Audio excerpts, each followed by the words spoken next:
All right.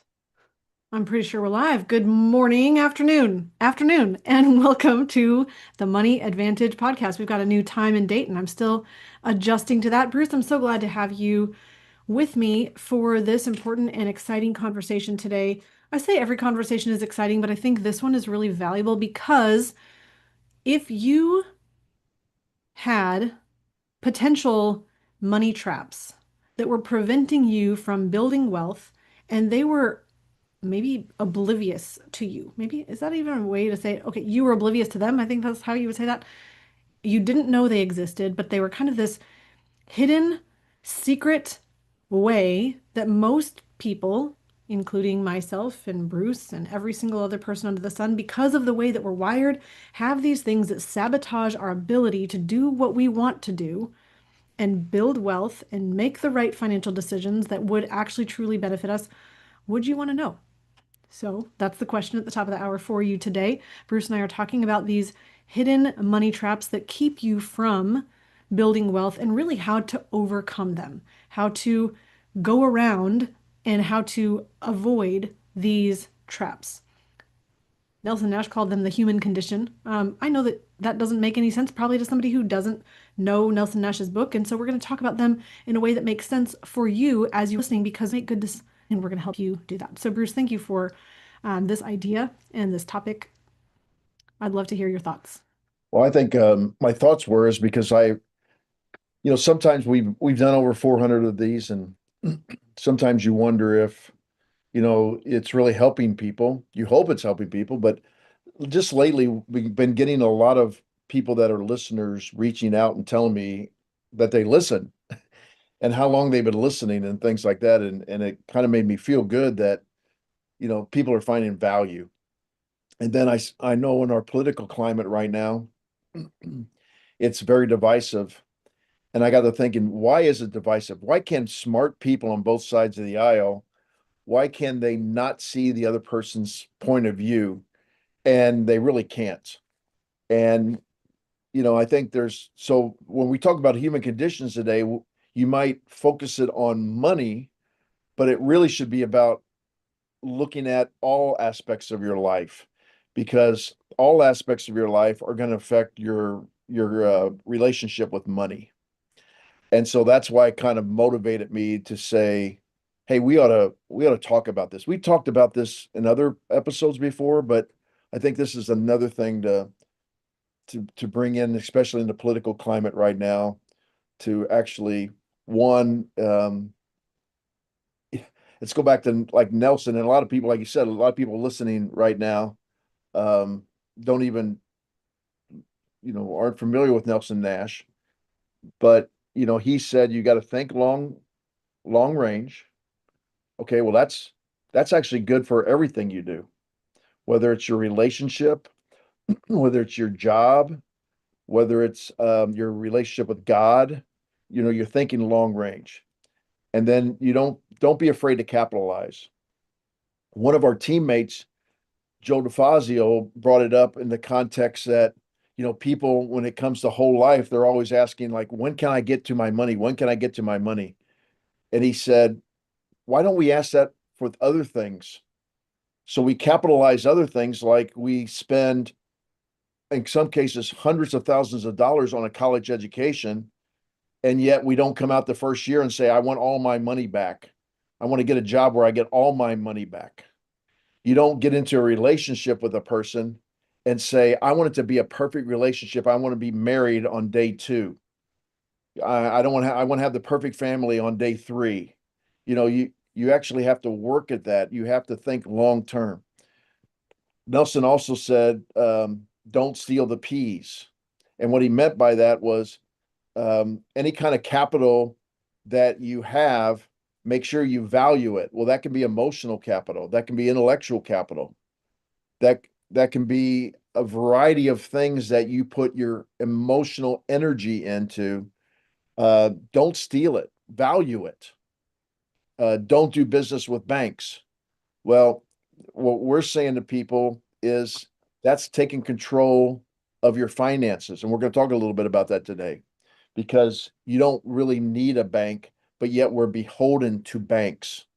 And then finally, the most important one is probably rethink your thinking. And that's the one that is very difficult in today's political environment is people, they, I almost think they're afraid to rethink their thinking, Rachel, because it takes humbleness to rethink your thinking, because you have to admit that maybe you're thinking wrong for a long time and that you have to look in the mirror and maybe feel like you've actually hurt people from the way that you thought at that time. And so it takes a real humble person to say, you know what, I don't care the way I thought all these years. I'm not going to stick to those beliefs and I'm going to open my eyes to other beliefs and see if there's some kind of amalgamation of beliefs that I can now believe in. So that's why I was so motivated to talk about this, not only from a wealth building or a cash flow building or a financing, but also because if people can fix those aspects of their life, I think this aspect makes it easier. Mm.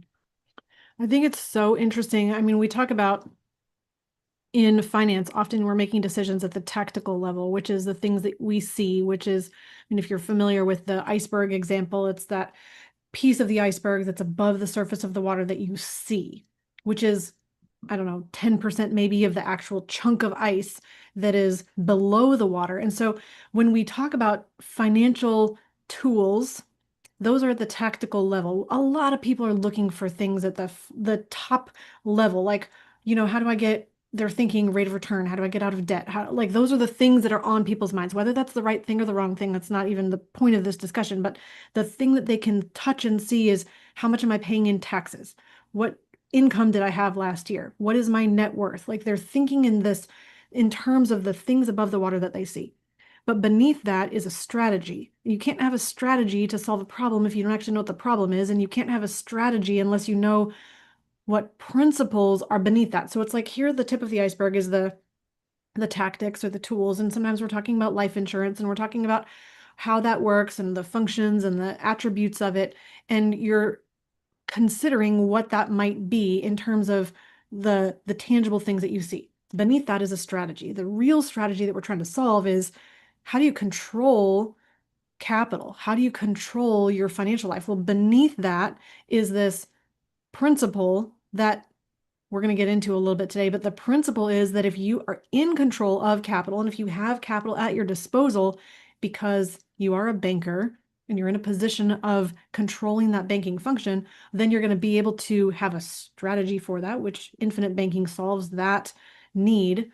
And then we see life insurance being a solution for that. But even beneath that, and I love this, I think it was Joe as well, Joe DeFazio that you mentioned earlier, who said, it's, or maybe it was Jeff. We have some amazing members on our team who say great stuff, but beneath even that is a worldview. And I think this is like usually ignored completely, usually removed from the equation, and nobody thinks about what the worldview or the starting philosophies that undergird the principle that you're talking about, which undergird the strategy, which undergird the tactic. And today we're talking about things that are at the worldview level. Nelson Nash was a Christian, and he talked about the human condition. Now, let's just be honest. I don't know any perfect humans who've made perfect decisions, who are infallible, and yet we have an entire way of thinking in our culture that is, people are basically good. I think what we're going to say today, that if you can accept this truth, at the fundamental core, humans are sinful. There is this problem, this human condition, these errors in our way of judgment, in our way of thinking that have to be remedied. And unless we remedy them, we can't get to the principle, the strategy, and the tactic that we really need. And so today we're talking about the human condition.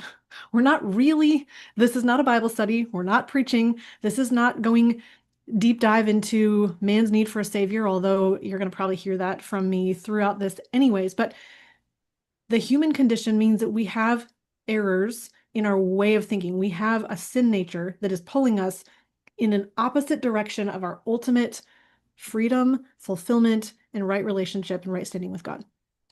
So I don't know if Bruce, you were expecting all that, but let's go ahead and dive into what are these human conditions. I think most people then at the tactical level, they're like, oh, hey, I'm going to build wealth. I'm going to become really wealthy. I'm going to put money on the side. I'm going to become my own banker. I'm going to, I'm going to control my capital. I'm going to be in control. I'm going to make all these great decisions. And then they spend the money the instant they get it. Or they like, oh yeah, yeah, but I needed this purchase instead. Oh yeah, yeah, but forget about that long-term goal. I really just need a spending spree right now because I need some retail therapy or I deserve it. Yeah. Remember, because I went through this hard Oh, Bruce, you just muted. But I'm thinking that's intentional. Go ahead. because I was coughing and I didn't know. Sorry. Yeah, because they go through some trial or tribulation, and so they say, I deserve it. I think I brought this up maybe 350 episodes ago.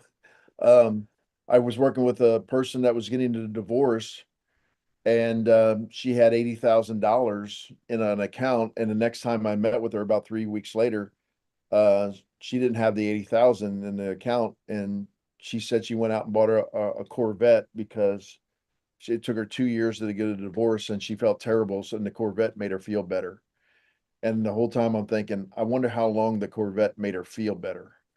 Um, you feel sorry for those people and feel empathy for those people, but we do make emotional decisions and then try to apply logic to those emotional decisions. It's a very interesting human construct. I think what's interesting about that as well is that if you make good financial decisions, you might not. I don't even know the best way to say this, but Jeff and I were talking about something completely opposite or different the other day. But he said something to the nature of if you buy the car, though, you have a new car smell.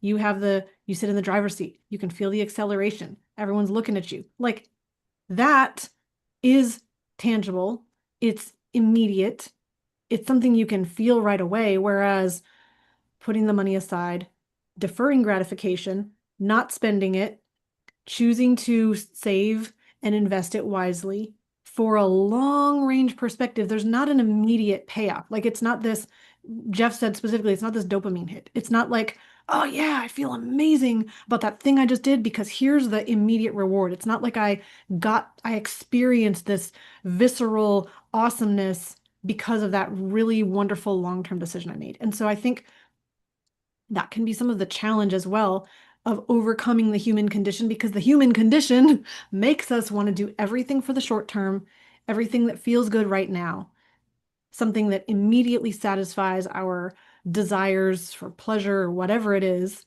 And as we pursue those things, they ultimately lead to financial destruction or to our death, but we can overcome them. We just need to recognize, I think the key of being able to shift that human condition is realizing what you have the capability to truly create if you can hold a long-term vision of what's possible and then take steps towards that. But you have to be committed to that long-term goal.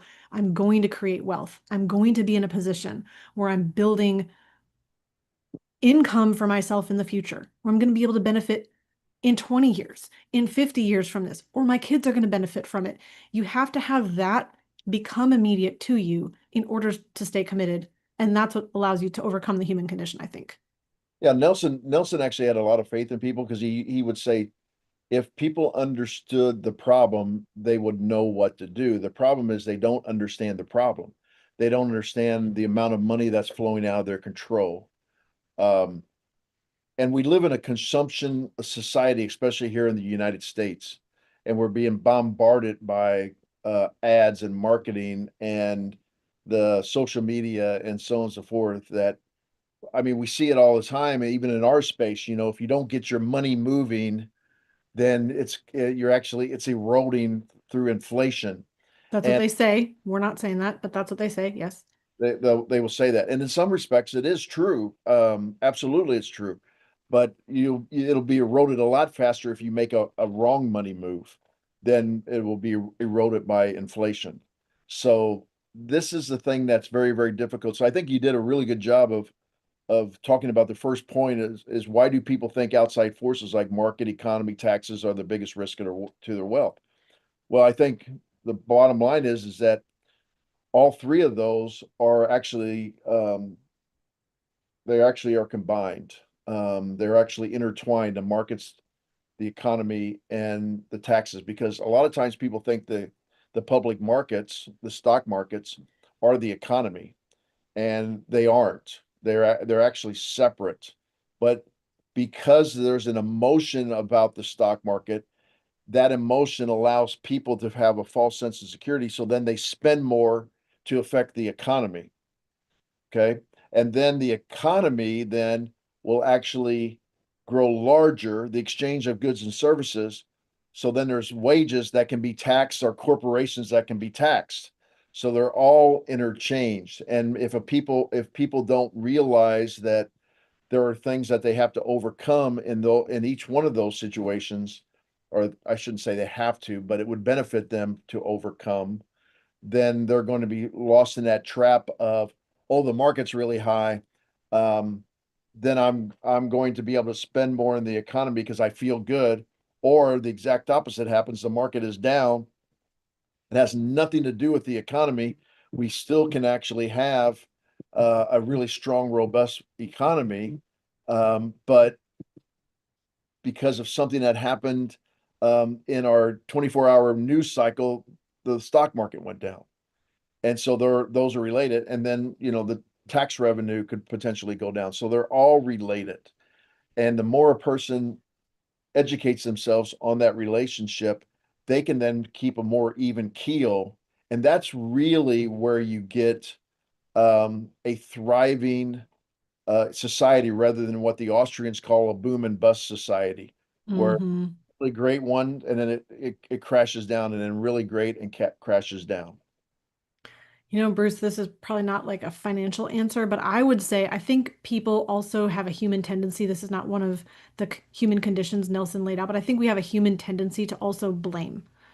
Like, if things are going wrong, I'm going to look at everything else outside of myself. It's either going to be a human next to me that caused a problem, or I'm going to blame the economy as a whole, or I'm going to blame policymakers in Washington, or I'm going to blame the IRS.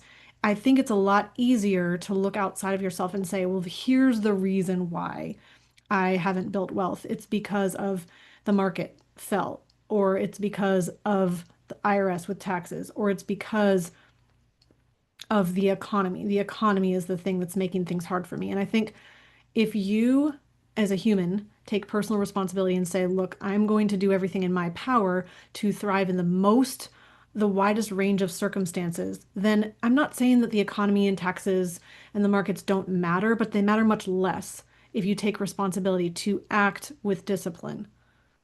So that's a non-financial answer, but I think it plays into why we as humans just tend to look for things outside of ourselves to put the blame on rather than looking inside.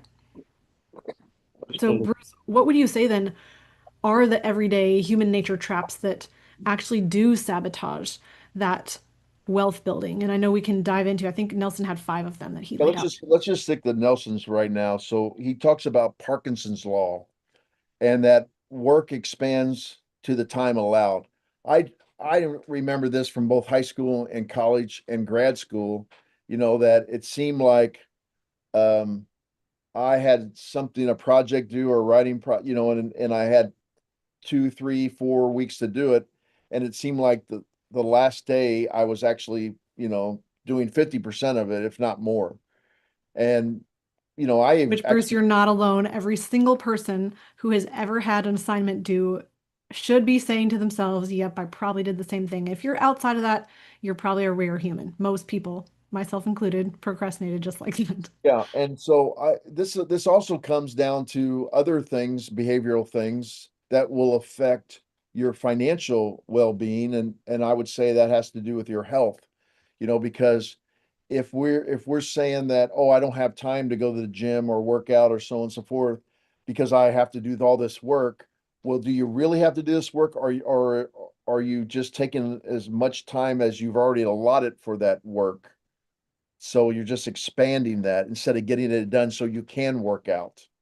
So we're talking about, once again, I opened the show about talking about more than just being financial. However, you could say the healthier you are, the sound body will give you a sound mind to help you make and overcome make good decisions and overcome some of these human conditions. The Parkinson law also talks about a luxury enjoyed once becomes a necessity. And I think it's crazy, when I grew up in the 60s and 70s and we did not have air conditioning. I'm not saying that we didn't have central air conditioning. We did not have air conditioning. So, and we lived in the Midwest where it would get up to 100 in the summertime. So we would put a fan in a window and not have the fan blow in, but have the fan blow out so that it was sucking out the hot air. Of course, it was just replacing it with hot air too. Um, and We and did the now, same thing in yeah, Minnesota. Yeah. yeah, and now it's like I told my wife, I can tell the difference if the thermostat's set on 74 instead of 72. It's like, why is it so hot in here? It's just an absolutely crazy thing that we have to do it. Nelson talked about, differences things in a car. You used to have to order radios and air conditioning in cars, and now you can't get them without. And so there's this creep that happens. Heated seats are a big one. Now it's cooled seats. That Which are are very nice. yeah. And But I so think the point of that really is saying that you will find a way to spend all the money that you make because if something was a one-time experience, I mean, kids are really good at calling you to the carpet on this too. If you have a rule, but you break it once, then the exception becomes the new rule. They're like, well, hey, but I had ice cream at lunch, yesterday, so why can't I have ice cream now at breakfast and lunch and dinner every single day? Because, that's their new reality. And I think, but we as humans like to do that. We like to say, oh, we went on that vacation once, so we need to spend that much or more in order to outdo that last year's vacation this year. Or we need to always continue to up level, which means usually spending everything that you make. And I think that's the financial component that goes along with this. It's like, well, I have to have that. yeah, yeah. Hey, I want to acknowledge a couple people. Our old friend Warren Barnes is just commenting. Oh, hi, Warren. And Warren says, building wealth seems simple to me, actually. If a person saves a meaningful portion of their income and invests the savings in investments that provide a reasonable rate, they will build wealth. And I don't disagree with it. But one of the things I think is most difficult is to actually put yourself in other people's mindset because we're looking at the world viewed through our mindset. And I have, we've talked about this on the show before, from this Kathy Colby, I'm a 6'5", 5'5", and what that basically means is I'm a processor. I don't move very fast. I actually look at things and then I can be decisive. Rachel, on the other hand, I believe is a 9 or a 10 quick start. Hmm. So Rachel actually moves quickly, and And I'm thankful for the researchers in my life who right. do, like Lucas is a really high, and I don't know the number. I think he's Yeah, a he's like an 9. 8, I think, fact finder. I think he's an 8 Yes. fact finder. Yeah. Which means he's going to look at all of the data to make Right. sure that the decision that is made is right. I'm just ready to move on the decision right away, but the balance is necessary. Right. And that's what I'm saying is that we're not trying to judge people that say, "Oh, can't you just figure this out?" We're trying to help you overcome whatever thing that's keeping you from doing that. The Mhm. first the first thing to overcome it is actually know that there's a reason for it. Or they say this in addiction. The first thing to overcoming addiction is you have to admit that you're an addict. And now I'm not saying that we're on the same level when you're trying to build wealth or build a comfortable life, but you have to actually say to yourself, you know what? If I want this, I have to change what I'm doing. If you're going to continue to do what you've always done, you're going to continue to get what you've always gotten. I mean, that's a very simple concept that people have to overcome.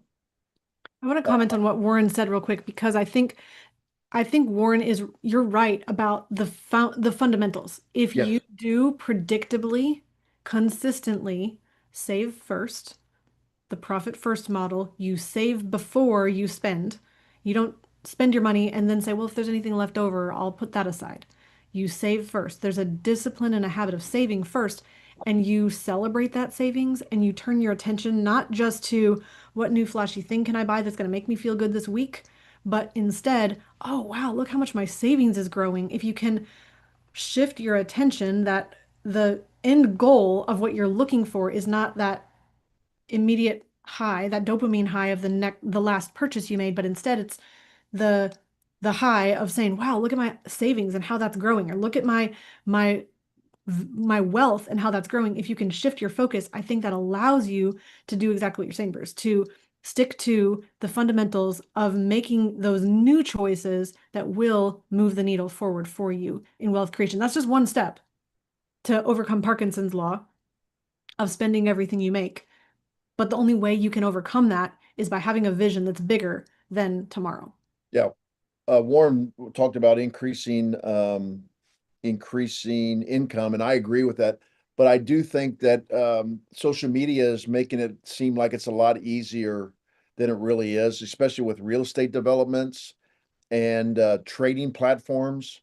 It's like, oh, it's no big deal. We actually have a client or a potential, I should say, a potential client that reached out from a referral from another client who was actually trading options, and they have to be so engulfed in the trading of the options that they feel like they don't have any life, Mm, they can't live. And they're like, yeah, I do okay, not as great as they said I'm going to do, but I do okay. But I'm always in it, and I'm 67 years old, and I don't want this to be my retirement. I want something else. So can you help me? And but the problem is that I've also been with people that are trading options, and they get that dopamine hit because all of a sudden in 1 month they make 30%, and they're like, well, why are you showing me something where I can make 10%? I made 30%, 10% a year. I made 30% last month. They forget about the $400,000 that they actually lost the year before because they're hmm. not living by principle and guidelines. Continue this, or I'll go on and on and on. That's okay. Expenses rise to equal income. That's very similar to a luxury enjoyed once as a necessity. But I don't know how many times people have said this, hey, I got a raise, so now I can do this.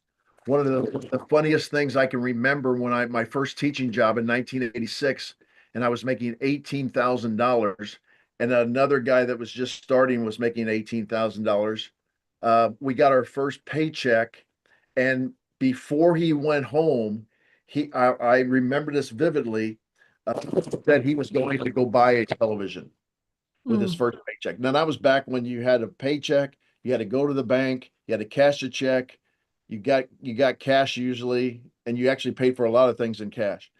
And so you have to overcome. Hey, Bruce, real quick.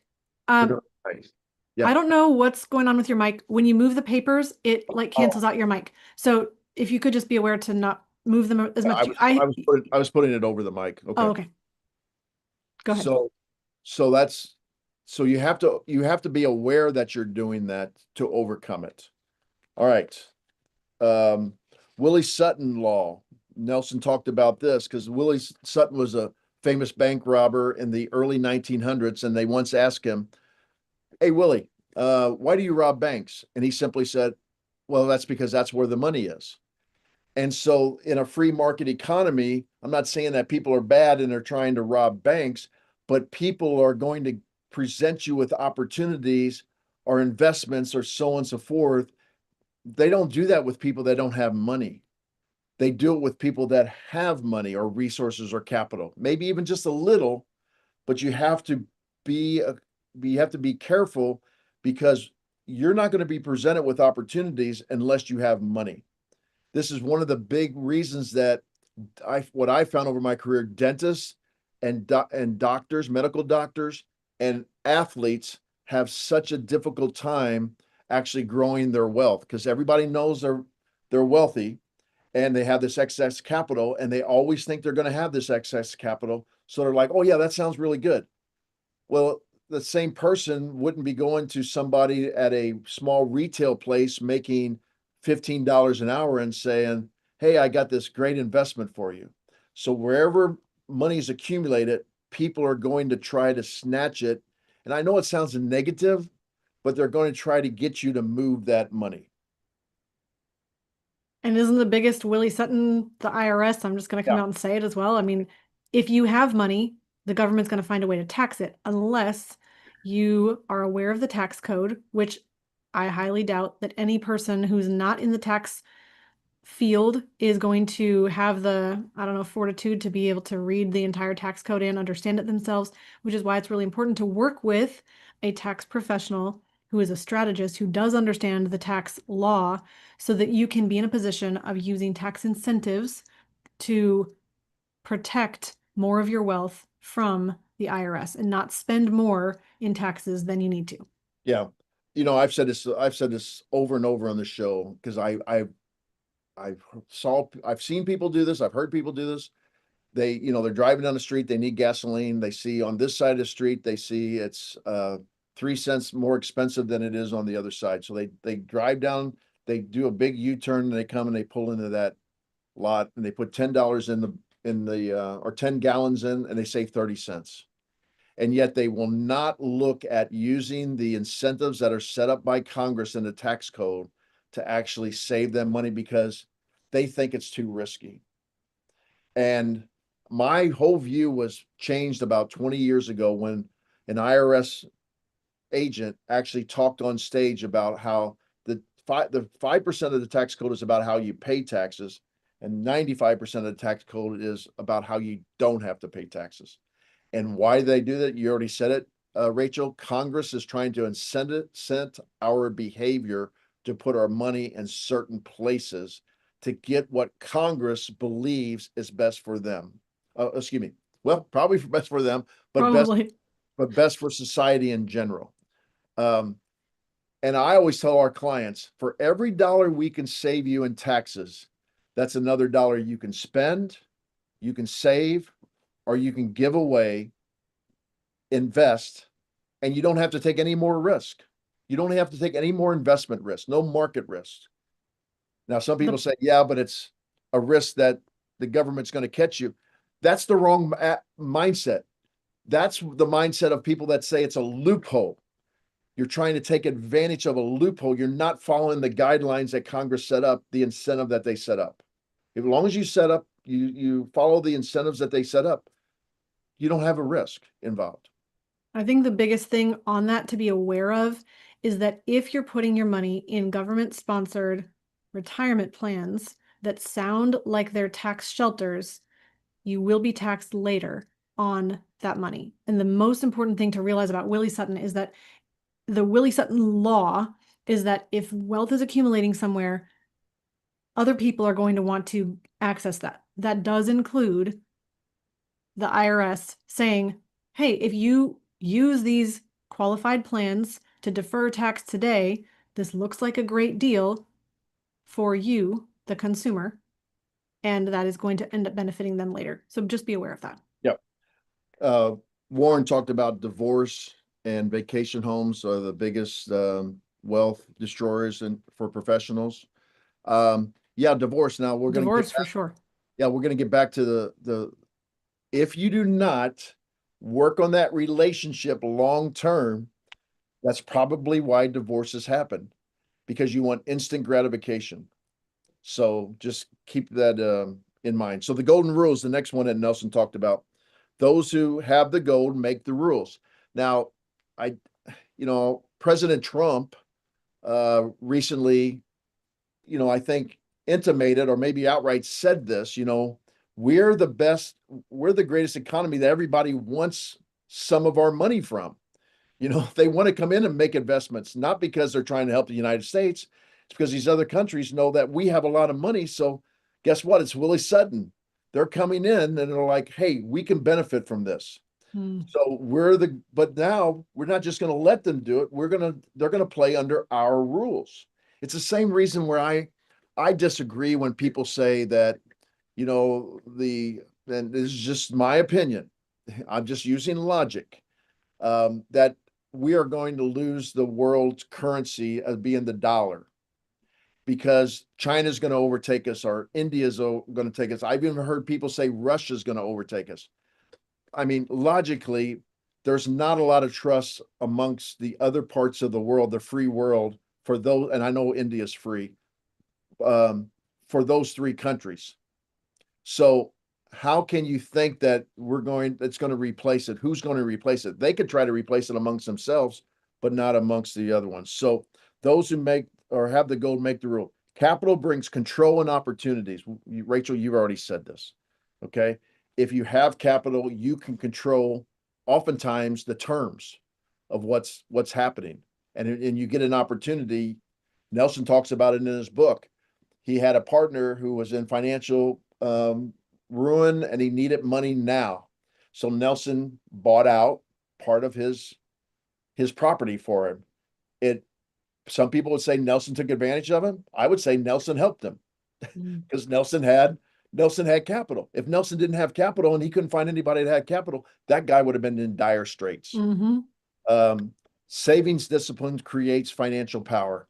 It's easy to sleep at night when you're sitting on savings. And you're in a position when you are thinking about the most important goal that you can reach towards is that peace of mind, that confidence for the future, that being able to sleep at night. If that is your ultimate goal, then you're going to make different decisions, which don't involve just spending everything you make. Because as we started, this human condition is something that plagues all of us because we all start here. And without intention, we'll stay there, which means we'll spend everything we make. We'll use up all of our money. We won't be disciplined. It's not easy to build discipline and take responsibility and build capital and think about how to protect it from the Willie Suttons and build the gold and be in control and be the banker and take over the banking function in your life. Those things take intention and they take thought and they take discipline, but it's worth it because the end result is that peace of mind. It is that clarity. And you're building something that's much better than spending all your money and being in a position of saying, well, I guess I can't build wealth because our human nature will not allow us to create amazing things. It will cause destruction. Yeah, our good friend Fritz, who's been listening to this show for years and years, he says people got to work on divorcing the human conditions that prevent them from using the infinite banking concept. And then Warren wanted to point out, please don't forget Roth accounts. Now, Warren, I would say Rachel was talking about it is taxes in the future. Yeah, and deferring, and you don't know what the tax rates are going to be, which I think is very great. We crossed over $37 trillion, and within the next year we'll go to 38 trillion and so on and so forth. Roth though still are qualified plans which you lack control. And so yes, you're not going to have to pay taxes, but you don't have control. So that's just something. There's not there's not one thing that's good or bad. They have characteristics that are good and bad. You just have to match that up to the strategy that you have. Um, yep. Okay. I agree. I agree. That's So, great. Bruce, we missed the last two. I can cover them in 1 second, but the arrival syndrome we mentioned earlier, this idea, a human condition is thinking we know it all. And I mean, we all have this ability and this desire to think that we know everything and that we're infallible. We kind of started this conversation with saying, hey, we are not infallible. We're starting from a position of brokenness, and we need to be able to heal from that to build something of substantial value that lasts. And so, the first, if we think we know it all, we will not be able to truly pursue truth. And then use it or lose it. Nelson is really kind of unpacking this responsibility to be faithful with the little things so you can be faithful with much. And if you have an amount of knowledge or information, act on that right away so that you can begin to gain the clarity that comes from making those good and right decisions instead of thinking you have learned something and continuing to not take action. Taking action is the thing that allows you to truly benefit and see a wealth creation happen in your life as a result of the things that you're learning. Yeah. So So I think there's several people in our society that most people would consider successful, whatever that means. Athletes, they have coaches. CEOs of major corporations, they actually hire consultants. Um, Government people actually have advisors. And why do they have them? Is to constantly help them not lose whatever their guidelines and principles are, hopefully, whether it be mental or physical. So that's why you have to continue to practice. And for people that continue to listen to this show, you're actually doing the same thing. And I applaud you. And Rachel and I are trying to get better every week so that we don't use it or lose it. So we appreciate everybody. Boy, everybody was like, this is maybe the biggest engagement we've had in months. We appreciate it, especially awesome. our friend Rob Brayton. Success in any discipline includes the spiritual, requires intentional action and education. Intentional, Rob. Great job. Great word. Absolutely. Oh my goodness. Okay, so we're going to close the show. We're at the top of the hour, and so we don't have time for any more closing thoughts. I had one I was going to share, but go read. I'll just tell you. There's First Corinthians.